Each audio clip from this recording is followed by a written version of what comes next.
Hey budget gardeners, Vita Loca here. Join me today as I do part 2 of my April garden tour. So let's go.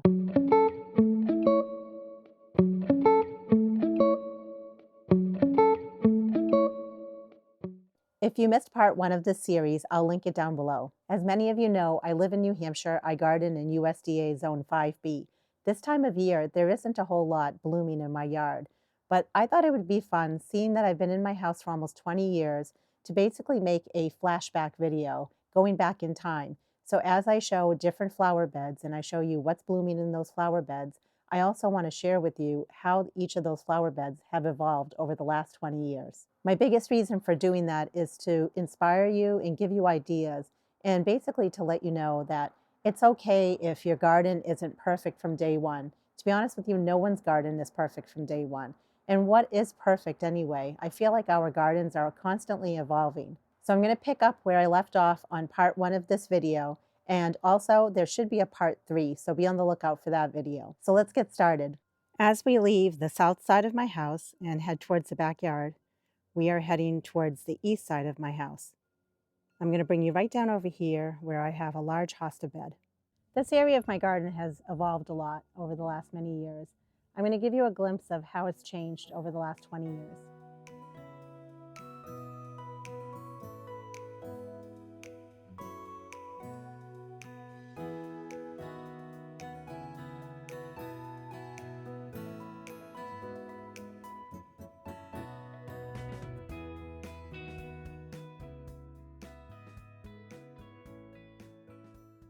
You can see that the hosta are still very much asleep here in New Hampshire. It's okay, they will wake up whenever they're ready. Towards the front of the hosta bed, I just have a couple of small things. I have some primrose that are just starting to come up, as well as some daffodils. And I'm also noticing right over here another spring bulb. I must have put it here last year, so it will be a happy surprise when it blooms. It's either the snow in the mountain or it's a grape hyacinth. And I imagine, if you know me, you know I like to do things in patterns. If there's a small grouping right in here, that means there must be more groupings along in this same area of the flower bed. And if we step back in between these trees here, there are more daffodils down along this way. Well, I think my mystery has been solved. Looks like I planted some of those glory of the snow right in this area as well. I must have planted them in between the daffodils. It's funny, you sometimes forget what you do when you're quickly just moving around things in your yard, but it's definitely a happy little surprise. And there are more. These were not here last year, so I'm really excited to see them bloom this year, right towards the front of my hosta garden. As we leave the hosta garden, there are some things that are starting to wake up. This was last year's happy surprise. I didn't know what it was, and some of you told me feverfew. So I'm really excited about having it in my yard, and I collected the seeds from it. I winter sowed them, and I have a ton of feverfew now, which I'm super excited about. And as we leave the feverfew, I do have some hellebore in here. Now, hellebore is an expensive plant. At least for me, it's an expensive plant. And a lot of times people say you shouldn't divide it.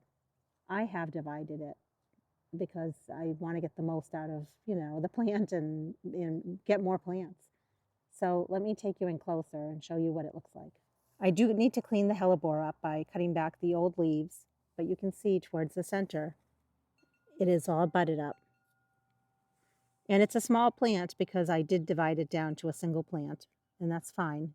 It will get big over time. Right near it are a bunch of really pretty, very striking heuchera, and I did divide them down last year as well. So I just need to come in here and I just need to clean up just by cutting back all the old leaves so that the new leaves can come through. So that's the hellebore that I just showed you. That's pretty small. And as we come right behind it, this is a much larger hellebore. I'm assuming this was probably the main mother plant, and I was able to divide off of it. A lot of blooms on here. And then as we leave that mother plant and head this way, here's yet another small division that was made. I have a lot of videos on my channel on how to divide different perennials, including hellebores. So if you ever want to know how to divide a perennial, do a search on my channel and you might find that I have a video on it. Look how pretty that is. At the base of my hosta garden, there are a bunch of pulmonaria. And this is basically where I go if I want to take more pulmonaria and divide from it. It's kind of like a holding bed for my lungwort or my pulmonaria.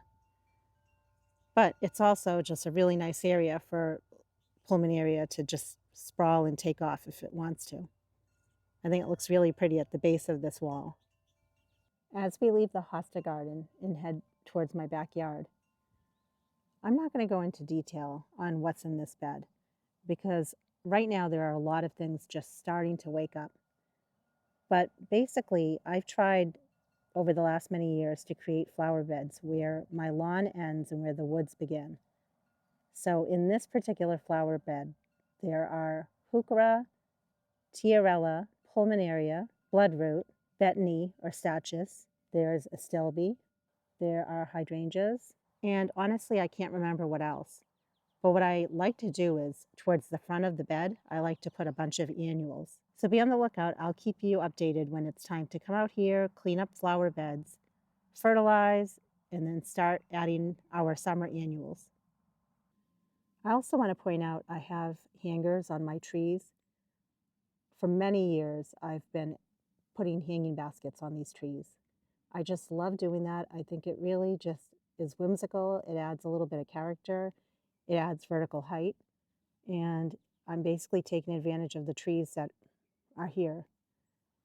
Right near this area, there are some boulders or some rocks. So I call it my rock garden. And some years are better than others, I'll be honest. We do end up getting runoff. And if there's runoff, it ends up basically wiping out the flower bed. So I do struggle with this area, but there have been years that this has looked really, really pretty. And I'd like to get it back to looking pretty again. It has quite a bit of creeping phlox on it, which is perfect for a rock wall. So my goal for this year is to really work harder on this bed to get it to look pretty again. One of my goals with my videos is to hopefully motivate you and inspire you. I do like to teach. I like to teach anything I've learned over the years of gardening, but I also like to share my mistakes or share how I had a flower bed that looked really pretty and then why did I change it? Maybe it doesn't look so pretty anymore. But I think that's the reality of gardening is we work so hard to achieve a certain goal and then we change our mind or it didn't work or it looked really pretty, it looked great and now it doesn't. And we have to adjust, we have to pivot.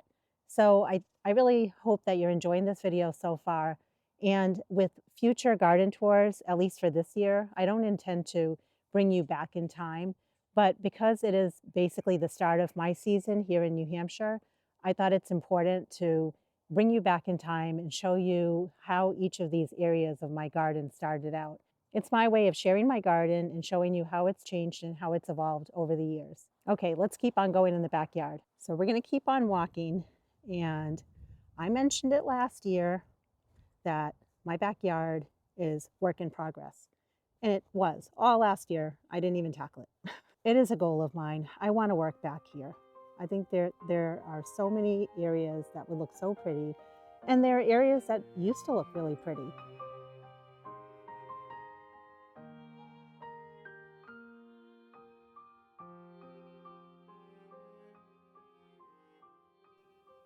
I have this opportunity in my backyard where I could do additional gardening and not just keep it lawn. When my kids were younger, I used to tell myself, no, I need to leave it open so that they can play soccer and kick the ball back there. Well, they're in college now. Eventually they'll be grandkids and they can kick the ball, right? Or I should just turn it into garden space and make raised beds back there. What do you think? We are currently sitting in what I call the rose garden. This used to be where my kids had one of those above ground pools. And then we eventually got rid of the pool and I didn't know what to do with this space. I could have just turned it into lawn and put grass here. I decided to turn it into a rose garden. Well, not originally. Originally, I did not know what I was going to do with this space. So I had sand here where the pool was, and I put some just container pots with vegetables in them in this area because this area gets some sun. It maybe doesn't get full sun. I want to say half the bed gets full sun and half the bed gets maybe part sun. And then over time, the bed evolved, and I ended up getting some roses from my mother-in-law's house, you know the story, on this half of the bed. But then on this half of the bed are some roses that I've just bought from big box stores or bare root from Costco, Sam's, places like that. But even then, this bed has changed and evolved, and I want you to see how it's evolved over the last many years.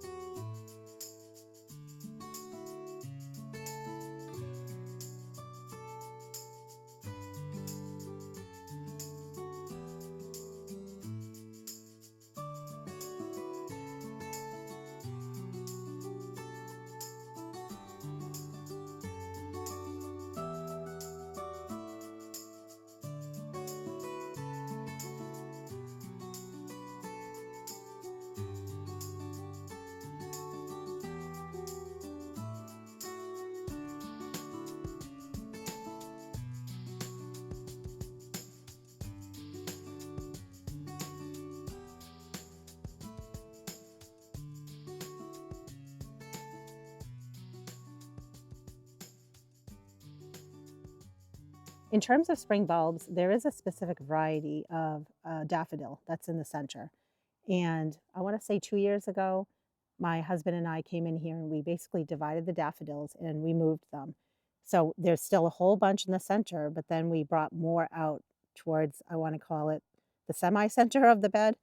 So that's what you see. It's all the same type of daffodil, basically.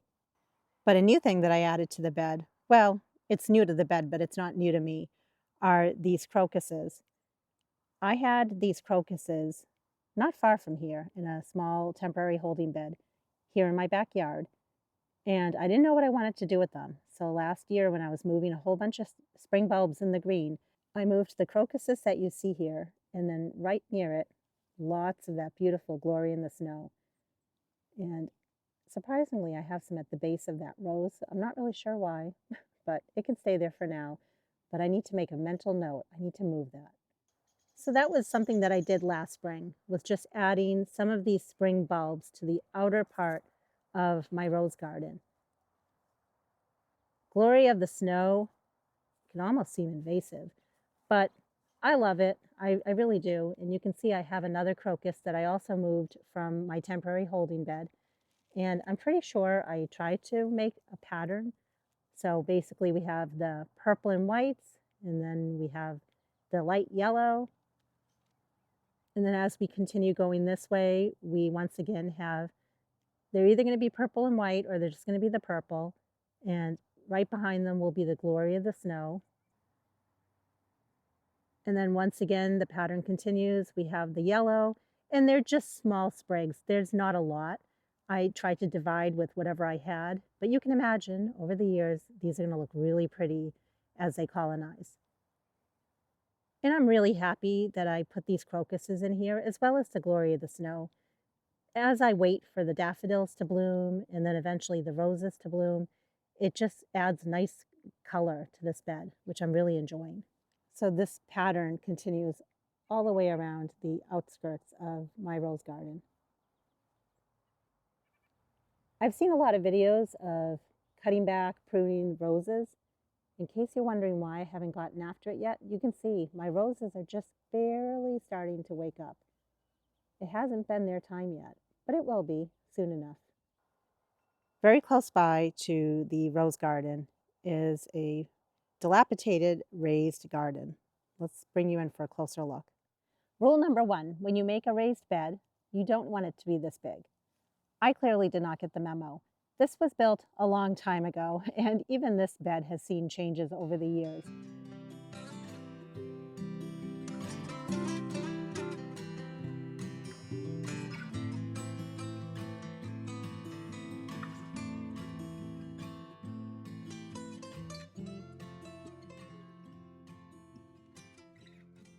The biggest change that's going to happen this year is we're going to be turning this bed into smaller sections. I'm not really sure how it's going to play out, if the sections are going to be here within this area, or if they're going to get shifted one way or another way. But this area should be seeing changes, hopefully this year. But I did want to point it out that it's here. The main thing that's in here right now that's a perennial are asparagus. And if you grow asparagus, then you're probably like, Normally when you have asparagus, you want to have asparagus in its own bed. I have it right smack in the center of this bed.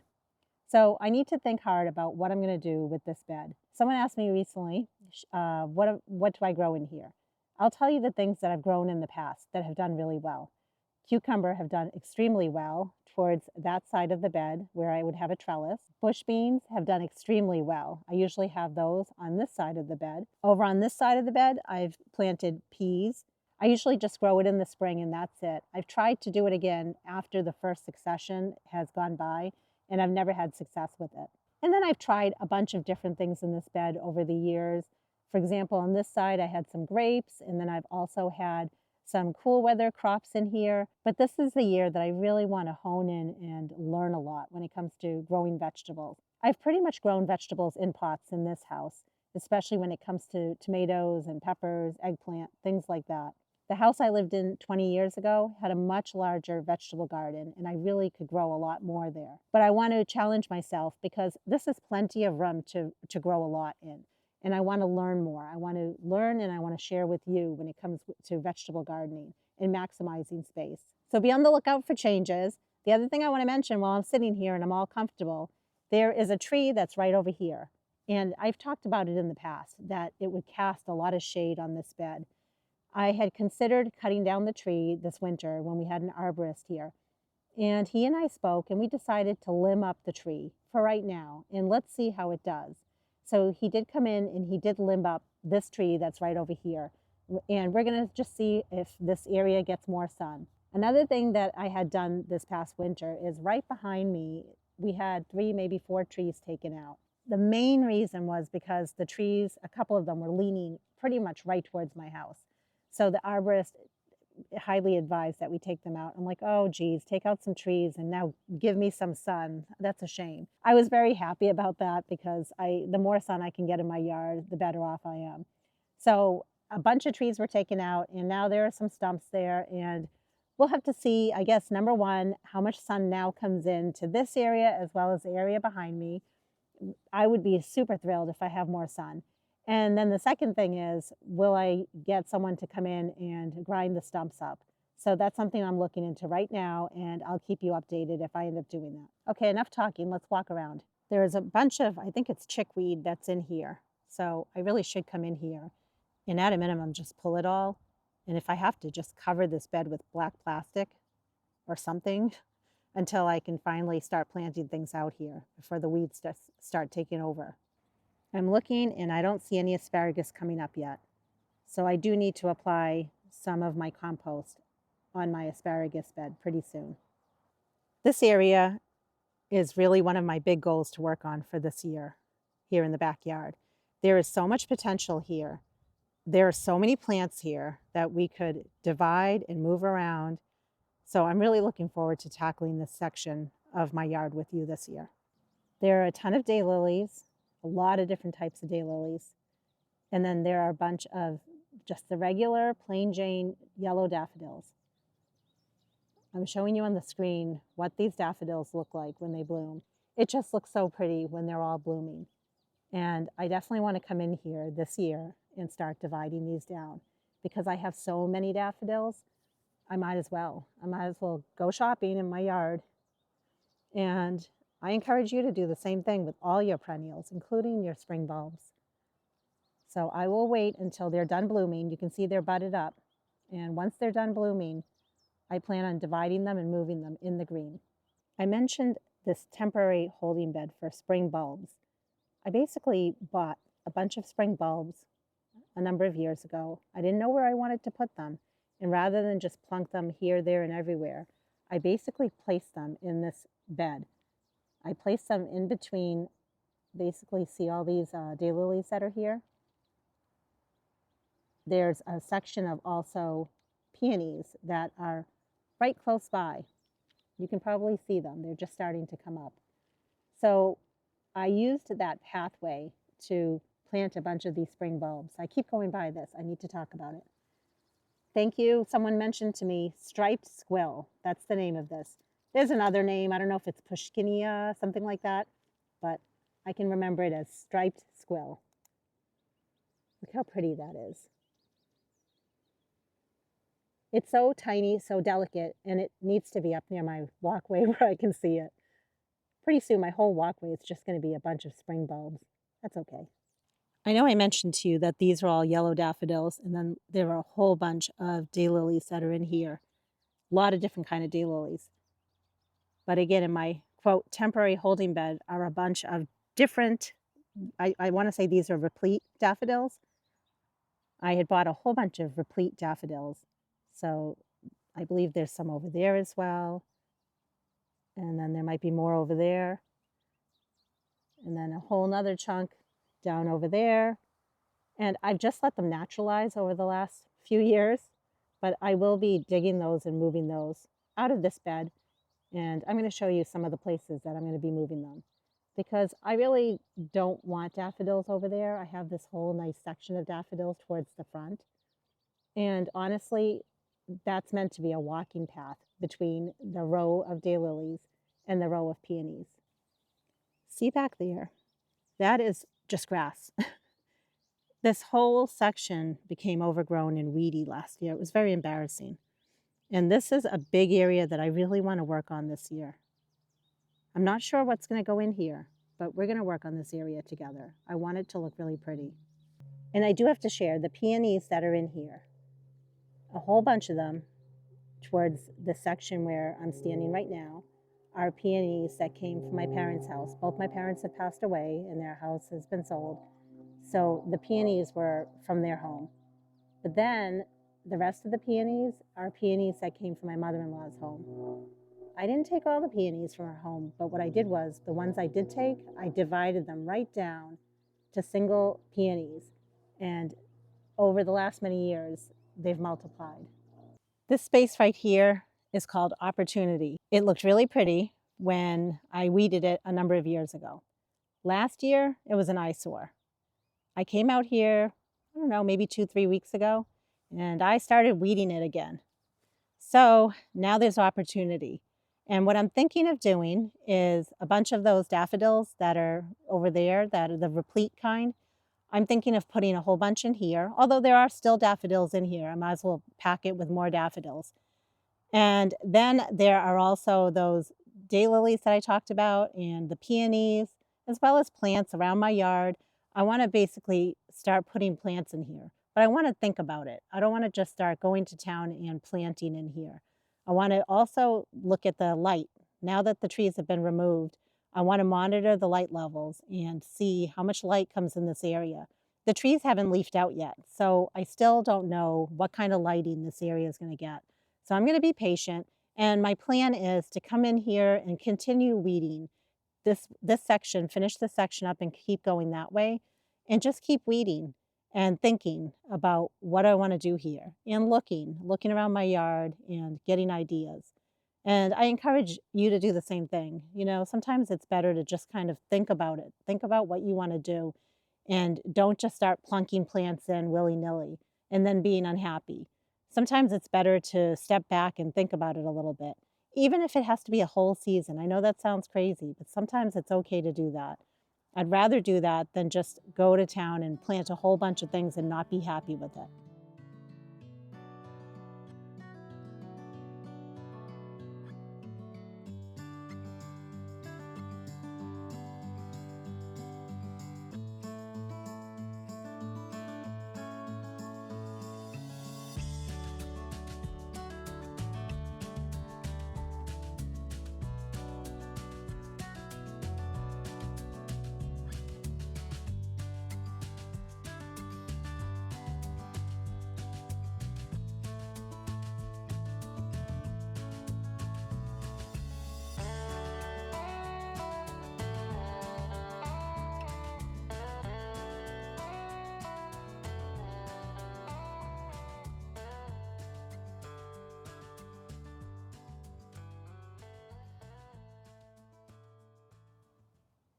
Look how clean it looks. I know it looks like a blank slate, but that's how I like it. I work better when something is a blank slate because then I can really think about what I want to do in here. I will show you. You can see it's blooming. Look how pretty this purple crocus is. Really pretty. And since I've moved crocuses already near my side walkway, I won't move any there. And then I moved crocuses last year over towards my rose garden, which I showed you. But I noticed I don't have any crocuses up my front walkway, so I may move these over there. I'm not sure yet. But on the same token, it is kind of nice to have some color back here. Don't you agree? We need to have something blooming while we wait for the daffodils. So maybe I'll just divide the crocuses and move them in this bed so we can enjoy them next year. So I'm just stepping back so you can see what it looks like. There are a bunch of heuchera that I have basically been dividing over the years. They don't look like much right now, but it looks really pretty in the summertime. And it'll be interesting to see how they do now that these trees have been removed. Look how sweet these are. They are super tiny. They are called Alpine Squill. One of my viewers told me the name of it last year. Thank you for that. And I really am enjoying these. And these are what I divided and I moved over in my old arborvitae bed. I had a whole patch of them back here, but what I found was I wasn't enjoying them because they're so small. Right now on the screen they look big, but I'm going to step back so you can see how small they are. That's them right over there. They're very tiny. And I didn't realize, or I guess I forgot, but I also have a small little patch of them at the base of this tree, which I guess I better move those because if I'm going to have the stump grinder come in and do what it needs to do, he mentioned that I should move any perennials that are at the base. So now that I'm seeing this and I have it on video, I'll have to move those. And this bed just has other bulbs in here, lots of daffodils that I've basically divided over the years.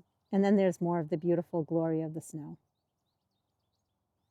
Some of the perennials that are also in this bed that are just waking up are Jacob's ladder. I had moved them in here. I divided them down and moved them in here. So I am happy to have them in here. There's also a whole bunch of hosta in this bed. And then finally, there are a ton of tiarella down over there, a whole bunch of them. I just divided them and I just moved them in that section.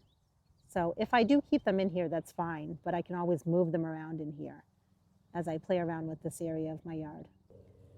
I do want to show you on this side of my house, this is the north side of my house, you'll see I don't have anything planted here. One day I would like to plant something on the north side of my house, but I have so many areas I'm working on in my yard right now that it's not realistic for me to think about that. And that's something I want to pass on to you. Don't start too many things at once. When it comes to seeds, when it comes to projects in the yard, I think it's better to just tackle a few projects at a time. There will always be another season, but tackle whatever you can this season and try to button it up. At least that's what I'm trying to tell myself. I really hope you're enjoying this series.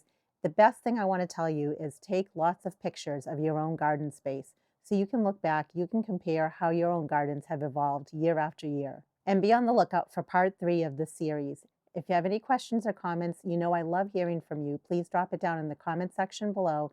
And until the next video, make it a great day with gardening.